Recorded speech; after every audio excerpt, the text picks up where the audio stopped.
what people can gather from this is coming to the author adjacent podcast will help you glean wealth and troves of knowledge. That is what I'm hearing you say. So just come on here, and that's where you get the knowledge from. Listen to the man. He knows what he's saying.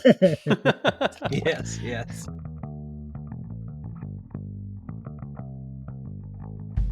Hello, folks, and welcome to Author Adjacent, a show about the journey from hobbyist writer to professional author. I'm your host, Michael Vadney, and today I have returning guest, J Alex Giguere. I didn't mess it up this time. Author of the recently released Breaking, and welcome back to the show, Alex. Thank you for having me, man. What a eloquent and perfect introduction. The name, the book, and everything. Good job. Way to go. I am a silver-tongued fool. Yeah, not at all, but I'll go with it. No, I'm excited to be back. It was awesome having my little first chat with you. It was awesome. Great getting to talk with you, and I'm really looking forward to tonight's discussion as well. Yes, and people, if you missed it last week, we were digging into Alex's journey, his writing process, and mostly just kind of shooting the shit with whatever we felt like talking about. But today, we have a topic in mind. We are going to be discussing world building, that thing that a lot of us get lost in, especially for fantasy and sci-fi and things roughly around that sphere. Because for Breaking here, you have a very unique world. It kind of reminds me, and the story itself reminds me, I've mentioned this to you before offline, of one, Final Fantasy X, Yeah. with like Yuna and their journey. Yeah. But it also reminds me, I don't know if I mentioned this one to you, is Yumi in the Nightmare Painter. Okay, I'm not familiar with it, but I've heard of that. Okay, yes. yeah, that's of Brandon Sanderson's books. I think this is the closest to that, though. That Okay, one gotcha, is gotcha. more of it's more of a softer like romance kind of thing. Gotcha. While this one leans harder into like the epic of epic fantasy. Yeah, gotcha. Cool. But the first thing that I actually want to ask you is the first thing I usually ask for these second episodes is, why did you pick this subject? What is it about world building that attracted it to you? Yeah, good question. It was either between this or character creation, and I noticed that a character seems to be the hot topic. So I decided to go with world building, and I think that is a good one, because it does seem to be one of those topics that people don't really like to talk about too much. It's kind of like taboo to like really dig into world building and like how much this book has and how much it doesn't, and why do you need to have this much world building, and people spend too much time on it. So anyways, I thought this would be a interesting conversation where we can maybe break some of that down. Well, here, let's start with the hot topic then. How much world building is too much world building? Let's start there. This is a two-part answer. Too much world building. Well, I guess maybe there's a lot that's probably in my mind now. Ultimately, the focus of the story should be the characters. I mean, I know that you have the story as well, but you need to be able to feel like the characters are relatable. You follow along with them, you enjoy them, you feel their emotions, or you can relate to them some way. Somehow you feel related to the characters and you enjoy following them on their journey. If the world building gets in the way of that, that's too much world building.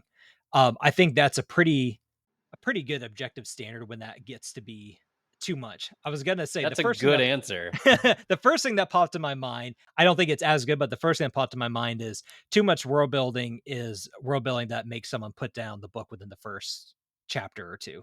The reason why I hesitate on that is because there are some people who would like a very, very, like Malazan, all of those that, people love to get into and they just love that stuff. And I actually haven't read those books, but I know I would like them just because I'm geared towards that. I don't think my books go as hard as that, but I still layer in quite a bit of world building in my book and lore here and there in my own unique way. At least I hope it's a little unique. Oh, most definitely. Like there is a lot of world building pretty quick off the bat. And before we get too much into that, I will definitely say I also have not read Malazan. Gotcha. And I am 100% it's because I'm intimidated, just based on what everybody has said about it, about how it just throws you into the deep end and it's just like sink or swim. I'll be over here. I feel like I feel like my mind at this state, the state of mind I'm in right now is I'm a little bit too cocky going into it, thinking, "Oh, I think I'll just take my time and get into it." But yeah, for you're right. From what everything I've seen too, it's no, like you don't know what you're getting into. So I'm gonna have Yeah. to go into it maybe with a little humbleness. So what was your thoughts with breaking then, and trying to introduce the reader, someone who knows nothing about your story, nothing about your world? How did you immerse them at a speed that would work for most people? Because frankly, we can't get everybody. You can't make Yeah, everyone yeah, happy. yeah. But how did you adjust? Right, and in the end, right, I think it's very true. I'm writing I'm writing to myself, and there's a bunch of people out there that are kinda like me that will enjoy my book, and people who don't like it, don't like it. So, obviously, I can't change people's minds on that. There's gonna be people who like my book, people who don't. But in order to even keep the people who maybe do enjoy this kinda stuff, to keep them still engaged in my book and enjoying it, I will say the very first rough draft that I did, I had my core readers read. I apologize to them continuously because as much as much stuff I had in my book now, it was even probably doubly so when it first started out. And I just feel so bad they had to read that. But anyway, so this is actually a trimmed down version of it. Having said that, there still is a lot in it. And it's funny as I'm kind of going on here, I forget it's the specific of your original question, but I think I'm kind of getting there where I wanted readers to be able to feel like that they were in a different world. I didn't want this to be a soft fantasy where it's kind of like maybe medieval feeling and with a little bit of soft fantasy into it. I really wanted someone to read this book and realize, "Oh, this is a totally different fantasy atmosphere. This is a world I'm not used to, something very different." But then also balance suck them into that, but then also feel them very relatable to the characters, because obviously I need them to feel that special connection with the characters. Even though it's fantasy, it's kind of a different race I have in my book that I made. They still need to feel human to them and feel personable. So yeah, I think I kind of answered your question in a roundabout way, maybe. I kind of I think you stumbled did too. along there. Okay, good, good. I feel like I rambled on a little bit. No, no, no. It definitely worked. Got my question answered. I will Good. say, Breaking does have um, a bit of like a Studio Ghibli vibe. Definitely Mm. darker, more serious, more like Princess Mononoke, Yep, yep. where you have the more serious tone. It's not really whimsical, but it is definitely you are transported to a very different world that is clearly not our own. It's, really cool hearing you. Maybe I just need to set up a, episode where you just talk to me about what your feelings are about my book. Because right when I'm when I'm writing it, right, I have this goal in mind where I want someone reading it to feel this certain way, and I want this Yeah. tone to come across. And what you just said is exactly how I want the tone to feel. In Studio Ghibli, man, you with the Final Fantasy reference with Studio Ghibli, none of those I had specifically in my mind while writing this, but I take that as great compliments because they're all very great. But yeah, Breaking definitely is a more serious read. I think most of my books will be. Yeah, there'll be some laughter in there. There'll be, a bunch of other things. Like I don't want someone to just go in and make them feel like it's a very serious book with nothing else colorful flavored in. But yeah, I definitely look at it as these are serious problems in the book. These are serious people that are trying to figure out these problems. And so I definitely approach the topics in there, their emotions, the story beats, trying to figure out like the darkness that's kind of invading their world. All that I hope sets the tone of, oh, this is a real story that's happening to these characters, and you're invested in them, and that, yeah, this is a serious ride where you're concerned for them, you want to know what's going to happen. So yeah, that's definitely the tone that I wanted to create for the reader. I'm really, really glad that came across to you. Oh, of course. I will definitely say I've said it before. I am a filler of the hypometer. Like I will find what I like in books and I will shout it from the rooftop. Awesome, awesome. Uh, and I definitely was not having to reach very far to find what I liked about this one. Okay, And good, good. I'm not even done with it yet. I mentioned in the last episode, I'm just a little over halfway. I am excited to see how it ends because you have compared it to like this is the like a single moment in the span of World War II, like Pearl Harbor or D-Day Yeah, or something like that. I'm yeah. like, what is about to happen?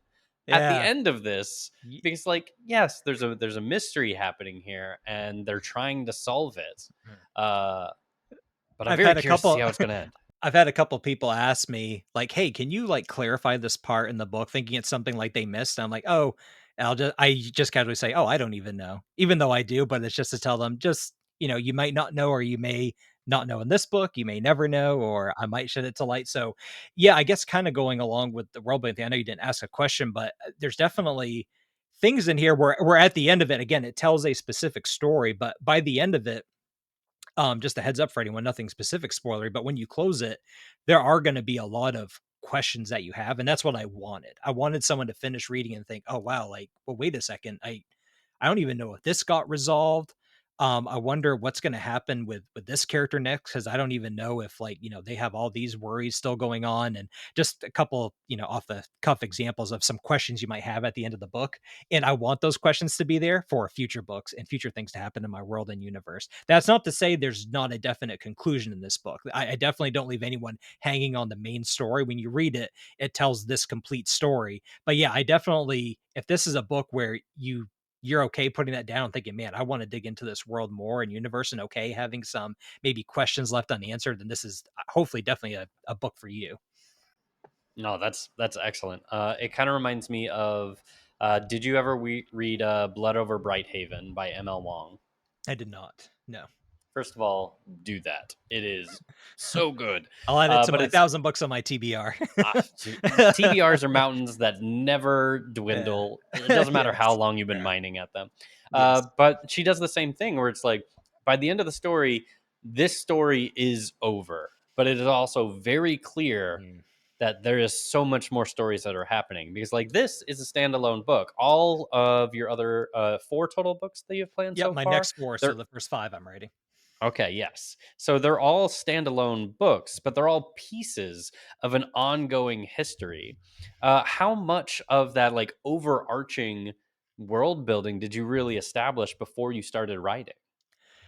I would say not as much as I would like, but maybe more than what is needed. It's one of Ah, those things where elaborate. I have a it is a kind of a hard balance to do. I want to accomplish a lot when I write my book and introducing people to the lore of my world. There's some things that I sprinkle through this book that are very off the cuff. An observation that the main character might see, right? Because I'm limited third person, so I'm focusing in this character's mind, and they might spot something or have a thought, and so if you're a reader, you might say, well, why did he notice that? Or wait, that doesn't make sense to be here if they only are like building with wood or using this type of weapons. And I just might let it hang because I know somewhere else in my universe something happened, 100 years ago or this or that. So I try not to put so many things in my book where it overwhelms people or that they need to know this item, but I want it to definitely feel like it's a living, breathing world that has other stuff going on to it.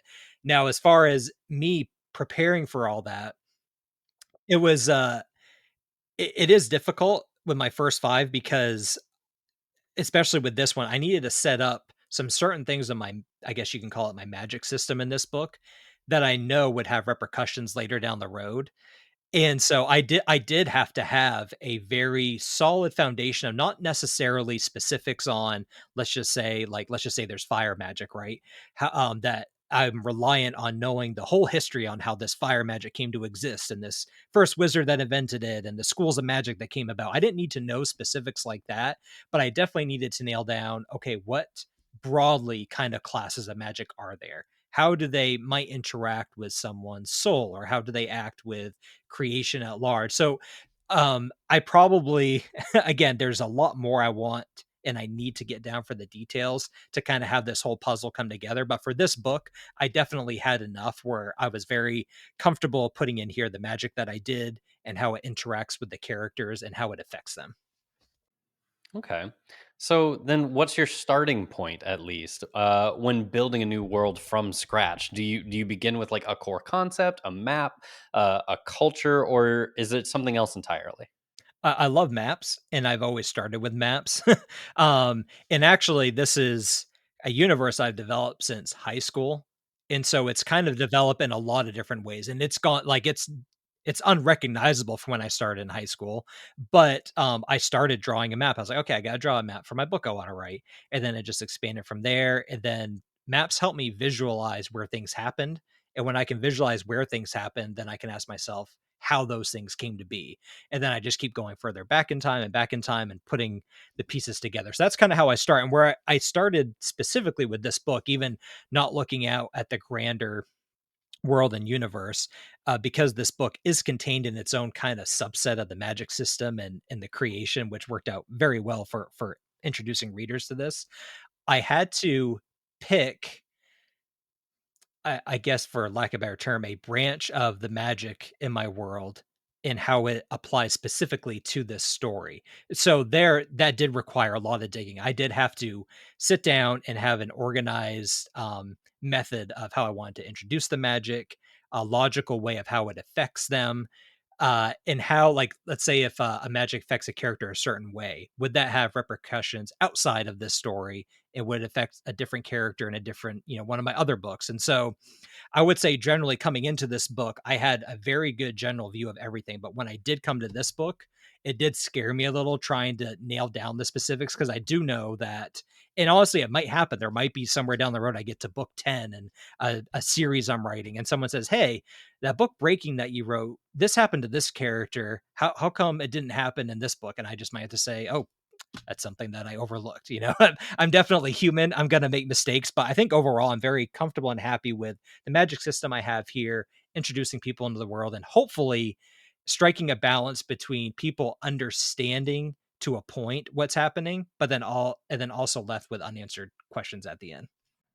Yeah, because you kind of want to strike that balance of you are understanding, you are gaining knowledge, light is being shed on the mystery that is this world and this story. But at the same time, you do want to suspend that belief, that whimsy and that mystery that just keeps you hungry for more. Yeah. And And that I would balance is hard.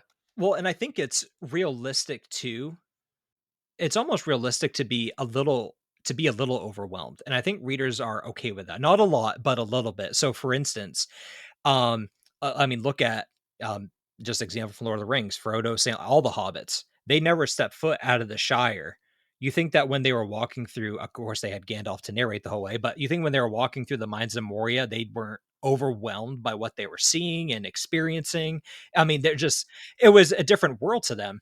Same thing with this book. I don't want people to read it and feel 100% comfortable with the environment and atmosphere and feel a huge familiarity with the story being told. I want them to be thrown in and think, "Oh, okay, yeah, again, this is a totally different story." And you're reading and you're looking at it through the minds of my characters, who, even though they're familiar with this world, they're not familiar with what's happening to them, this intrusion on the magic that sustained them for millennia. And so I'm writing to you from their position. I'm not God telling the story in here. I'm not telling the reader everything they need to know. I'm in the mind of these characters, and I want the reader to experience what they're experiencing. So they're going to have unanswered questions, and there's going to be things in life that they don't fully understand. And so it only makes sense for me to transfer those feelings over to the reader as well. I hope that makes sense. I think it does. I think it does too. I'm following, I'm picking up what you're laying down. I Okay. can dig it Okay. with a shovel. Perfect. Perfect. I like it. No worries. So breaking explores a world where the Zaeth, a living force that like ties all souls together, that's our understanding, begins to falter due to like some kind of poisoning or corruption. Yeah. Were there any like real world or personal themes that influence this idea of the breaking foundation in Fievna? Is that how you say it, right? Yeah. Fievna. Um, Fievna. yeah. A very So on my I say on my own, I don't know the exact evolution of putting together Fievna and the cloud wall called the Idonath around Fievna. That I did formulate that just kind of on myself, just processing, outlining things on my own, and that developed over a period of, I don't know, a few months or so. But it wasn't until me thinking about the poison being inflicted on the magic. I never wanted in my life to say this because I always thought it sounded corny, but it actually did happen. I had a dream one night where this one, I don't know who it was. I think it might have been my wife or maybe even myself. It was just so fuzzy, but like one of us went to sleep, and when we woke up, we were in just kind of like a similar space that where we fell asleep in, but there was this like black like pollution around us. It was just like floating around us and making us sick. And it was like tethered to us in a weird way, but we didn't see where it was leading to. And I woke up and I was like, wow, like I feel like that could do like work wonders with fitting into my magic system I'm trying to build up in this book. And I just kind of integrated that into my book. So there's no really anything spoilery there. You kind of see a little bit of that in chapter 1 in the book. But so that really was kind of a moment where it was a crucial puzzle piece or a cornerstone where that kind of got the ball rolling even more so to develop the world and fit that into my story. So I guess some ideas can come about without thinking specifically about it. I haven't had a dream idea since. That was the only one, so that might be the only one I ever get. Yeah, yeah, true, true. Which would be kind of cool. Yeah, that'd be kind of cool. Maybe I wouldn't be opposed to that. Sage Alex. Yeah, yeah, yeah, yeah. Sage. It's a yeah, it's a natural, 3rd option. I know that you're talking to me about this, but a question for you, how do you has, yeah, has the world building that I've had so far just again, just kind of throwing you into this world, the terminologies, the systems that are in place, has that been how has that integrated you into the story? Has it made you feel a little bit disconnected from the story, or has that reeled you in to make you feel like you're a part of the world? How has that kind of affected your reading or listening of the book so far?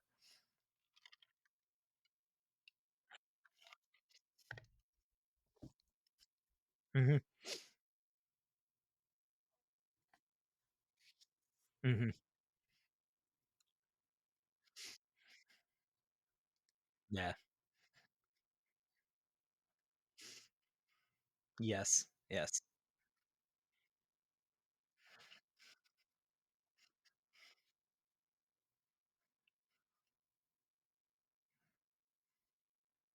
Hmm.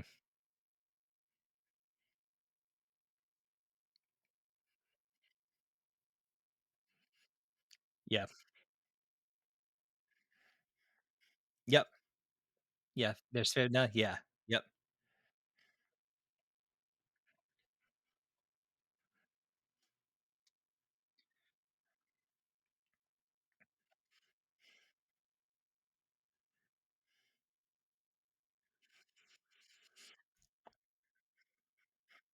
Mm. Yeah. Absolutely.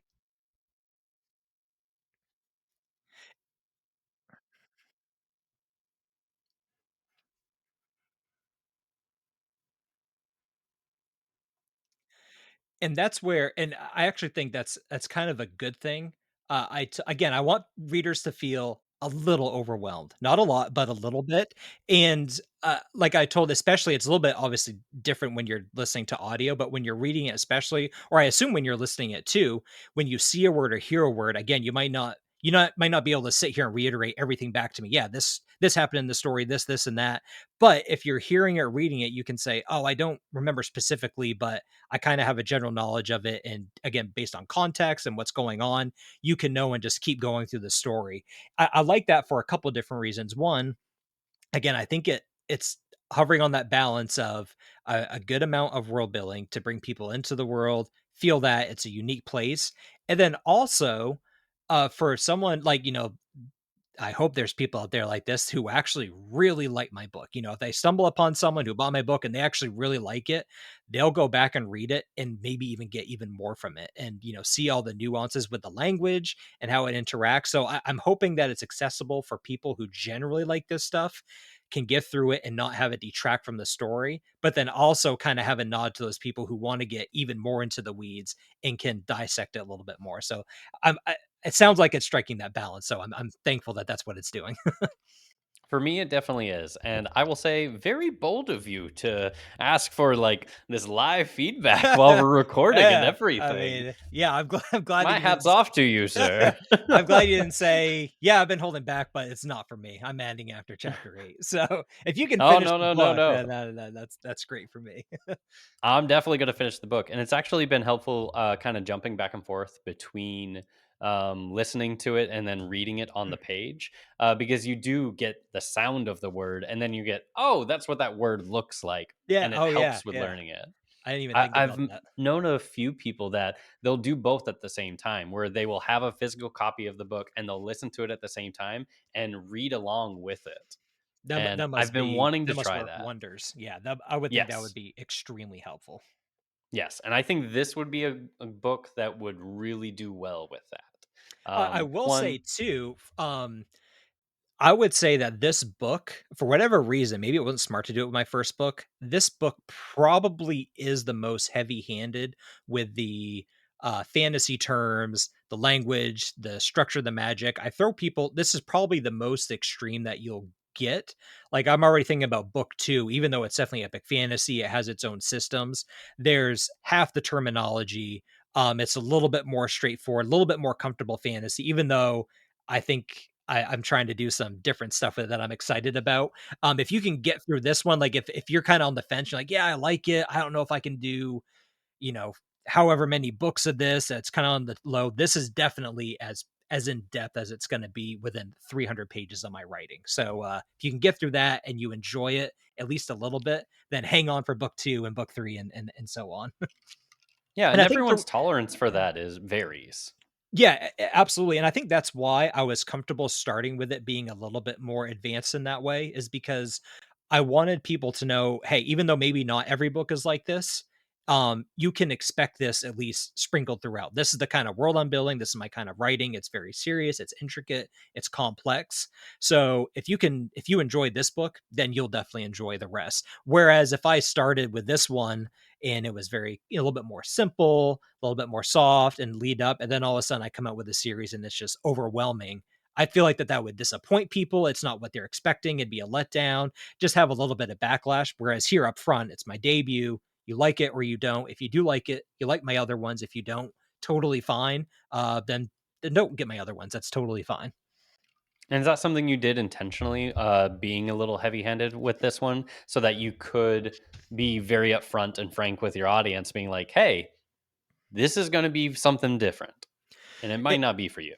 it was intentional. Yeah, not like Okay. from the outset. I didn't sit down and write and think, okay, I'm gonna enter all these terms because I think that'll, I didn't process it quite like that. But especially in the editing side of things, the big feedback from my core readers. Oh, did I go?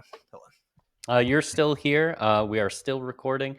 Your camera, though, is no longer giving me signal. So, but we can still hear you. Oh, there we go. Oh, and It we're just back. it just needed a little reset. But one of the common feedback from literally all my core readers was it's too much. And I agreed with them. Again, it was probably I'll just give you an example. So we have Fievna, right? The region that people live. And so I have different it's very simple, but like they're called Fievnins and there's a plural and a singular word for it. And so instead of using terms like the people here, the citizens here, I just replaced that with Fievnin terms and it was very overwhelming. And I agree. And that's where I have core readers. They said, hey, like you need to change this. And so what I did was I did that one of my dad came back to me after like chapter 2 or 3 and he said you gotta it's something you need to do. So I re-edited chapter 2 and 3 for him within a day or so really quickly, turned around to him, and then he called me afterward. He said this is immensely better. He's like, I'm reading it and I'm enjoying it. It's not taking away from the story anymore. So again, just kind of striking that fine line between I want readers to feel a little bit overwhelmed, but not to the point where it did for my core readers at first, where it was not enjoyable for them. Obviously, we don't want that.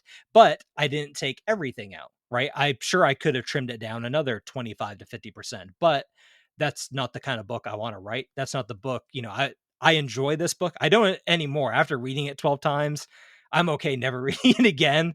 Totally good with that. But the first couple times I read it, I really enjoyed it. And I know that other people will too if they like that sort of thing. Oh, that's excellent. I do think there is like a balance to strike, and there are different philosophies on this, but ultimately you have to write a book that you will enjoy, Yeah. because if you like it, there's gonna be other people out there that like it. Yeah. Like, I think this was something JCM Byrne was saying when I was interviewing with him, and it's just Mhm. this idea of like there is an audience for every book, for Yeah. every style, Every for book. everything. Yep. Like literally every book, someone wants to read it. And your goal as an author is to find that person and get your book in their hands. And especially since what we're talking about here in my book, I know we're saying, oh, it's definitely pretty heavy with the lore and the world Yeah. building. It throws you right in, which is all true, but it's certainly not at a place in the epic fantasy sphere. There's definitely, writers that do this. There's a big group of people that like this kind of stuff. So Yeah. to your point, there's a reader for everything. I don't know why it Yeah. keeps doing that. For some reason, Oh, no worries. there's a reader for everything. But even with my book, it's certainly something that is, um, that people enjoy. So it's not like I'm writing to 10 people. There are people out there that will like it. Hold on, let me fix my camera. We're experiencing some technical difficulties, but here, I'll just talk while you're fixing this. But yeah, you're totally right. There are a lot of people that really dig deep and heavy lore building, and this is not that egregious. It is heavy. There are a lot of like proper terms. I'm not sure if you can hear me, but I'm just Yeah, yeah, talking. I'm good. I'm back. Okay, I'm just talking, responding to what you're saying. Really, just the idea that there are a lot of books that are way more egregious than what I'm Right. experiencing in here.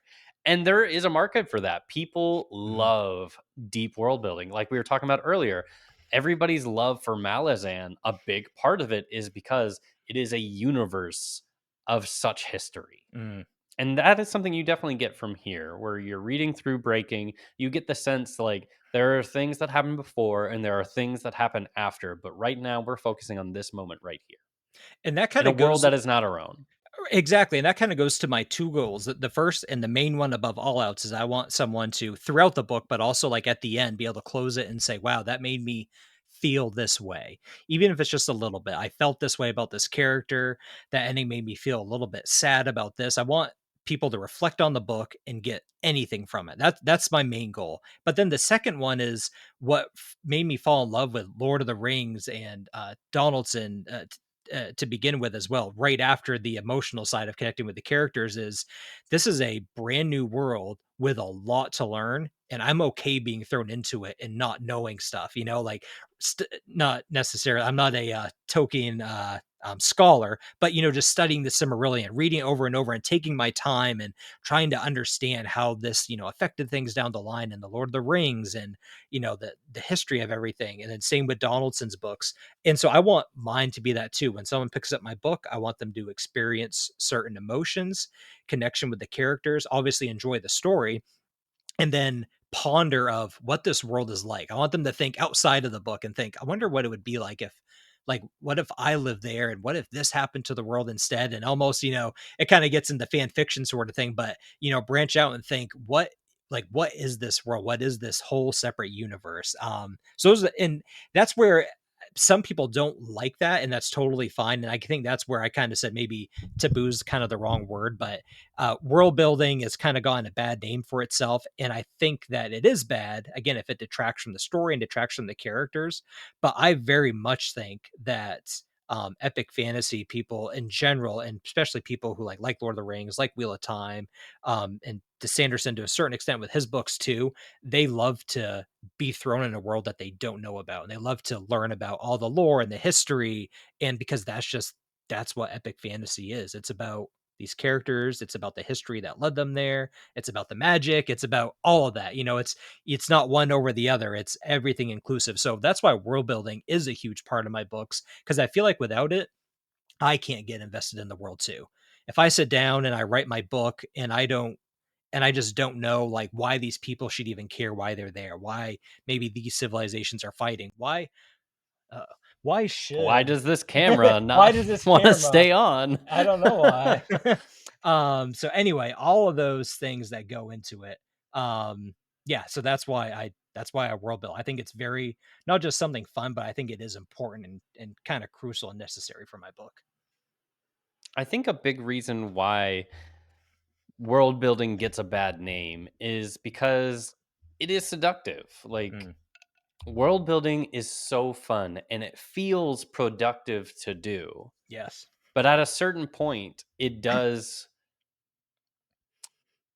in the way of the writing in that, like, once you world build up to a certain point, you're no longer adding to your story. You're no longer adding to the writing. Yeah, You're just doing it for fun. You're kind of just playing with yourself here. And that's absolutely. not being productive. That's not progressing the story. That's not getting the words onto the page. And I think that's the big reason why world building does get a bad rap. Yeah, I think you're absolutely right. I think if anything, it could hurt the writer more than the reader. I could see myself, for instance, I could definitely picture myself never getting to the point where I'm ready to publish Breaking or another book because it's I don't have everything on my mind 100% clearly yet. And I'll admit, in this book, there are some things where I'm definitely crystal clear about, but there's some other things I purposely leave open ended. One for the reader, but two, honestly for me, because I know this is something I want to tackle later on. I know it could go a couple different ways. I don't know 100% yet, and I'm okay leaving that open ended in this book for the time being until I can get to it.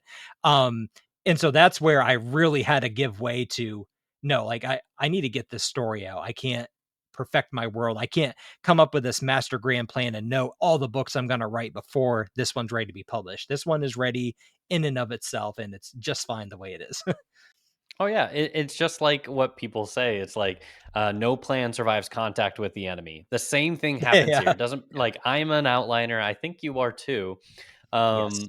But it doesn't matter how much you outline. It doesn't matter how much you world build. When you actually start writing the story, whatever plan that you had, you can stick close to it, but it's not going to be exactly what comes out. It's not going to be Yeah, what ends up on the final 100%. page. I Yeah. guess kind of in the same vein as world building, although still separate. I'll touch on a little bit. I definitely am an outliner, 100%, which I think is Yeah. where I can get in trouble with my world building because I notice with my outlining, I can get into the world building a little bit Mhm. too much. But like my outline is usually makes up 10 to 15% of the word count for my book. Because when I sit down to write my first draft, I have to know what I'm writing. If I don't, I get burnt out, I get stressed out. I have to be able to sit down and know, not necessarily specifically, but okay, over the next few pages, here's what I need to do, here's the story beats. But then obviously there's times where I write my book and something will the magic happens when I'm writing. The structure, 80% of it happens beforehand in the outline, and the really cool, fun, emotional beats and the epic parts that really get me excited to write my book are as I'm writing it. So that's kind of how my process flows. But yeah, if I left it up to my world building side of me and that perfectionism, my outline would never end. It would just keep going and going and going. Yeah, and ultimately you wouldn't get a story out. And but that's the purpose. That's why we're here. World building is a tool for writing stories. And Absolutely. world building is super fun. Like, you can definitely spend some time with it and indulge from time to time, but you got Yes, to keep it 100%. from preventing yourself from writing the story. Yeah, I Uh agreed. Agreed. so getting back into like specific world building for breaking, were there any specific like real world cultures that you pulled from to put into this story? Apparently Final Fantasy 10. I know it's not real world, but no, of course, it's hard to totally come up with something original. I'm sure either just like my worldview or just things that I've read over time.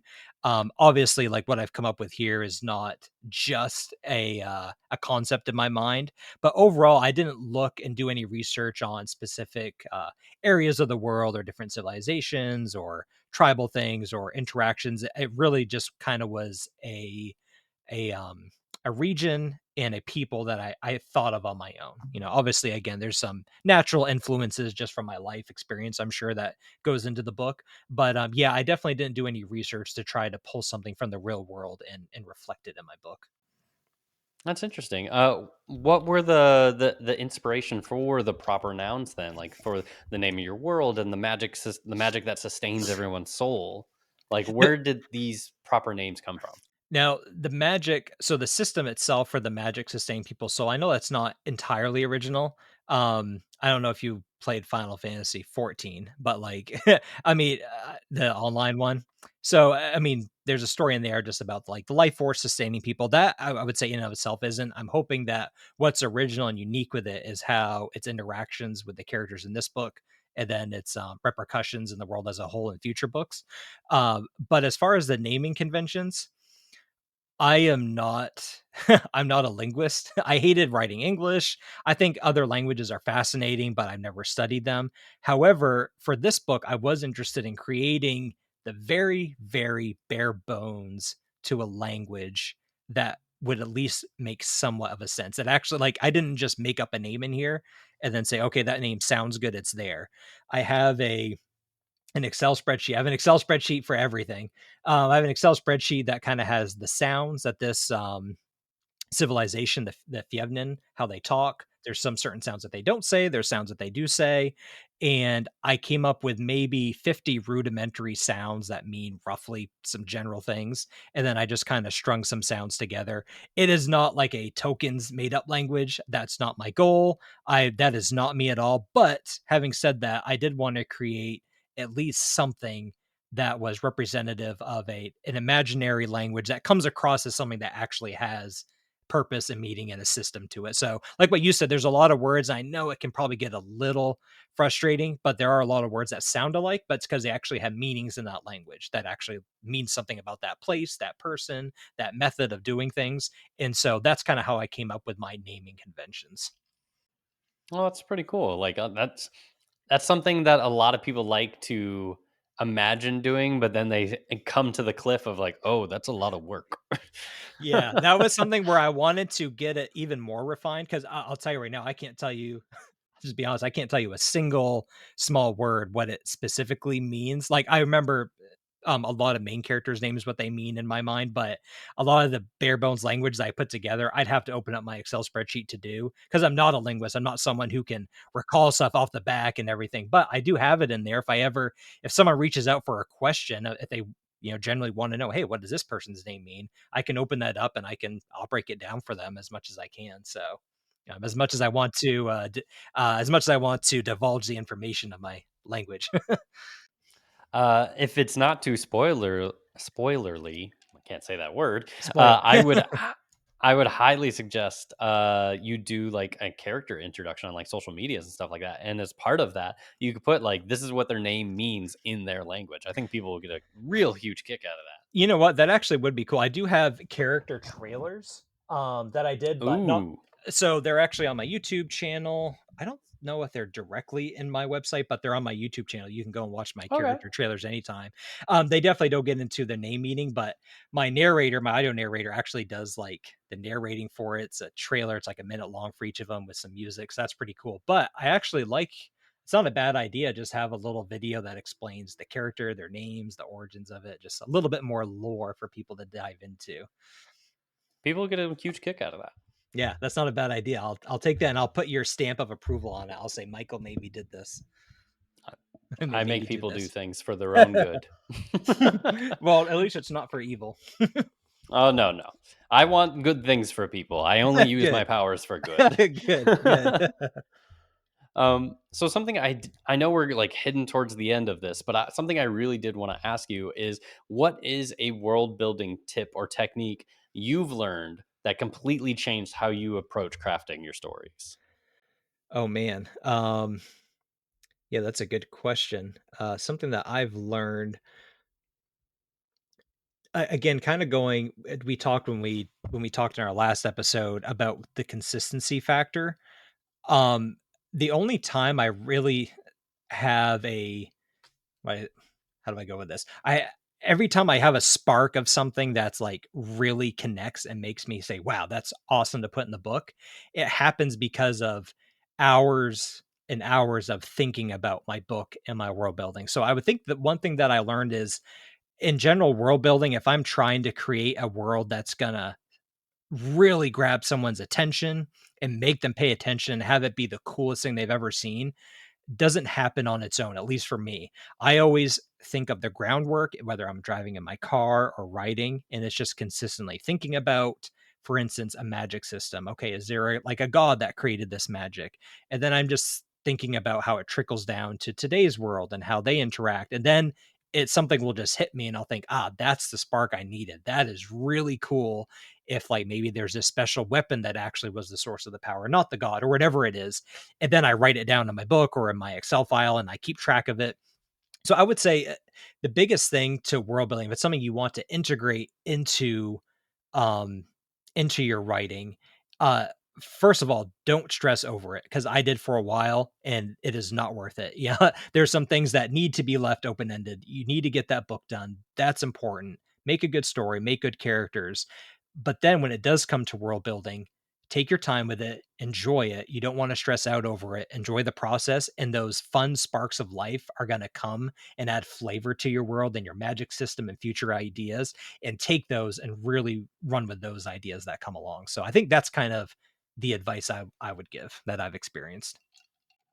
No, that is perfect, and a great place for us to be wrapping up the episode. Actually, Awesome. that was Before my solid camera advice, goes on the man. fritz. Well, good. Oh, don't worry. I'm glad that that was good advice. Sometimes I think I keep a lot of stuff to myself because I think, why would anyone want this useless stuff going on up here? So if it's helpful to anybody, then I'm very thankful for that. So you never know when some piece of knowledge that you have will be helpful to someone. And, Yeah. here's a good platform for you to do it. And other interviews that you do in the future, or even on your own show. Even on my own There, show. Yeah, yes, absolutely. the opportunities are plentiful. I think that what people can gather from this is coming to the author adjacent podcast will help you glean wealth and troves of knowledge. That is what I'm hearing you say. So just come on here, and that's where you get the knowledge from. Listen to the man. He knows what he's saying. Yes, yes. But Alex, could you please tell the people where can they find you? Where can they find your books? Yeah, jalexgiguere.com. So it's just my name up there in the corner, jalexgiguere.com. And that's where you can get all my books. You can read a sample. I think I got the first 2 or 3 chapters out there of Breaking. If it's your cup of tea, go ahead and buy the book. If not, then that's fine. Move along. No hard feelings. But you can buy my book in hardcover, softcover. I do sign those, send them to you, ship them to you personally. Or you can get the audiobook, ebook. It's available in all formats. So would love to have you on. And I kind of alluded to it, but if you do want to ask me a question about my book or my world or characters, there's a contact form on there. I can't promise I can answer everything you send me. I might want to keep some stuff hidden, but if there's something that I can answer, then I would be happy to do so. Oh, that is an excellent idea. All right, people, get in there, contact him, ask him all the questions about his deep world building. And Alex, thank you so much for coming onto the show today. Thanks for having me on, Michael. It's been great talking to you, and I really enjoyed the conversation. So thank you very much. Of course. And folks, remember, until next time, let's be author adjacent together. Have a good one. Yes, we made it through the technical difficulties. Tell you what, again, it's something.